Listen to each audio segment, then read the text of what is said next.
মনে রাখবেন, যেই মেয়ে, যেই মহিলা নষ্ট হয়ে যায়, মেয়ে যদি চরিত্রহীন হয়, মেয়ে যদি অপবিত্রা হয়, মেয়ে যদি খারাপ হয়, তো এটা বিরানি পৌঁছলে জাগাত রাখুন যায় না, একবারে দূরের ডাস্টবিনে ফেলে দিতে হয়।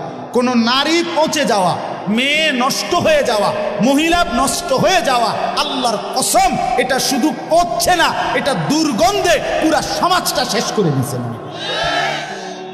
নারী নষ্ট হইলে সব শেষ। ভাত ফুরানো হইলে রাতের ভাত সকালে পানিত ভিজাইয়া খাওয়া যায়, বেডি নষ্ট হইলে এটারে আর জাগাত রাখা যায়। হ্যাঁ, যে মেয়ে বেহায়া, দুশ্চরিত্রা, যে মেয়ে কোনো হারাম প্রেমে ঢুকে গেছে, যে মহিলা বিবাহিতা কোনো পরকীয়ায় আসক্ত, মনে করেন ওই সমাজও শেষ, ওই ঘরও শেষ, ওই স্বামীর জিন্দিগিও শেষ, ঘরটাই তখন জাহান্নামের টুকরা। এই জন্য কোরআনুল কারীমের মধ্যে আল্লাহ তাআলা বলছে, শয়তানের চক্রান্ত দুর্বল, দাঈফা, নারীর চক্রান্ত আজিম, ভয়ানক। ইবলিসের চক্রান্তের চাইতে সরাসরি আল্লাহর কোরআনে আছে, নারীর চক্রান্ত তার চাইতে ভয়ানক। নারী অসৎ হইলে শেষ। বেডি যদি সিদ্ধান্ত নেয়, এই জামাই তোরে বেড়া, আমি তোর বাপের লগে, মাল লগে, দেবর ননদের লগে তুই কেমনে থাকস, আমি বেডি বাচ্চা দেখতে দেখা দিতাম না, তো মনে করেন শেষ।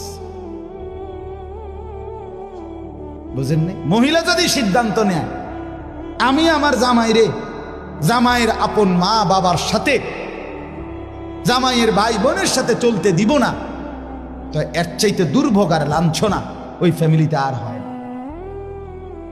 এজন্য মাদের ইসলাহ খুব দরকার, বোনদের ইসলাহ খুব দরকার, নারীর সংশোধন খুব দরকার। কোরআনুল কারীমে আছে, ইন্নামা ইউরিদুল্লাহু লিইউযহিবা আনকুমুর রিজসা আহলাল বাইত। আল্লাহ বলে, নারী তোমাকে আমি বললাম, মুসলিম নারী, ওয়াকারনা ফি বুয়ুতিকুন্না, তুমি ঘরে অবস্থান করো, ওয়ালা তাবাররাজনা তাবাররুজাল জাহিলিয়াতিল উলা, তুমি বেপর্দা বাহিরে ভিন নারী, অসভ্য নারী, জাহেল মূর্খ নারীদের মতো বের হইও না। 3, ওয়া আকিমনাস সালাহ, আল্লাহ বলছে কোরআনে, নারী তুমি 5 ওয়াক্ত নামাজ পড়ো, ওয়া আতিনাজ যাকাত, বছর শেষে হিসাব করে তোমার স্বর্ণ রৌপ্য গহনা অলংকারের যাকাত প্রদান করো। আর 5 নাম্বার, ওয়া আতিইনাল্লাহ ওয়া রাসূলা, আল্লাহ এবং রাসূলের আনুগত্য করো। আল্লাহ বলে, নারী কেন বললাম? এই আল্লাহ তখন বলছে, আমি আল্লাহ চাই তুমি নারীর মাধ্যমে তোমার পুরা ঘরটাকে পবিত্র করে দিতে। যে নারী নামাজি, যে নারী চরিত্রবান, কসম আল্লাহ, সে ঘর পুরা পবিত্র হয়েছে। আল্লাহ আমাদের বোনদেরকে তৌফিক দান করেন, আল্লাহ আমাদের মাদেরকে তৌফিক দান করেন। হা বাপ, আপনারা যত্নবান হন।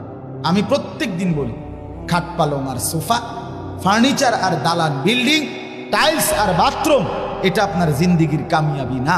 আপনার স্ত্রী সন্তানের ঈমান, আপনার স্ত্রী সন্তানের নামাজ, আপনার স্ত্রী সন্তানের পর্দা, আপনার স্ত্রী সন্তানের কোরআন, আপনার স্ত্রী সন্তানের হালাল হারাম মেনে চলা, আল্লাহর কসম এটাই আপনার সংসার, এর মধ্যেই আপনার সফলতা, এর মধ্যেই আপনার জান্নাত, এর মধ্যেই আপনার পরকালের মুক্তি।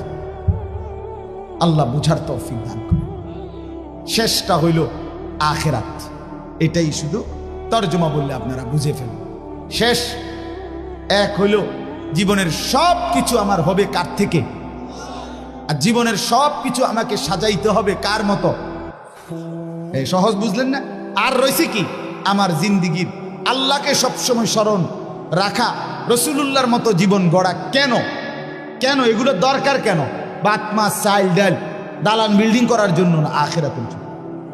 আমার কবর, আমার হাসর, আমার মিজান, আমার ফুলসেরাত, আমার পরকাল, আমার আখিরাত, আমার জান্নাত, আমার জাহান্নাম থেকে মুক্তি, এর জন্য আমাকে তাওহীদ ঠিক রাখা, রাসূলুল্লাহর অনুসরণ ঠিক রাখা, এটা জরুরি। তাহলে আমার জীবনের 3টা জিনিস, তাওহীদ, রিসালাত, আখিরাত।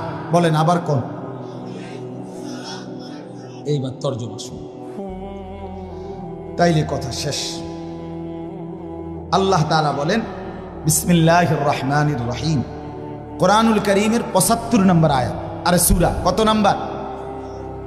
সূরা কিয়ামা, কিয়ামত আর কি। আল্লাহ তাআলা বলেন লা উকসিমু বিয়াউমিল কিয়ামা, আমি আল্লাহ কসম করছি কিয়ামত দিবসের। আমি কসম করছি বান্দা, আমি কসম করে বলছি কিয়ামত নিশ্চিত। আল্লাহ কসম করলে এমনিতে বললেই তো আল্লাহর কথা 100 সত্য, সেখানে আল্লাহ আমাদের বিশ্বাস আরো হওয়ার জন্য কসম করছে। এরপরে আখিরাতকে ভুলে যাওয়া বুদ্ধিমানের কথা বলেন না, বুদ্ধিমানের কাজ। আল্লাহ আমাদেরকে বুঝ দান করে।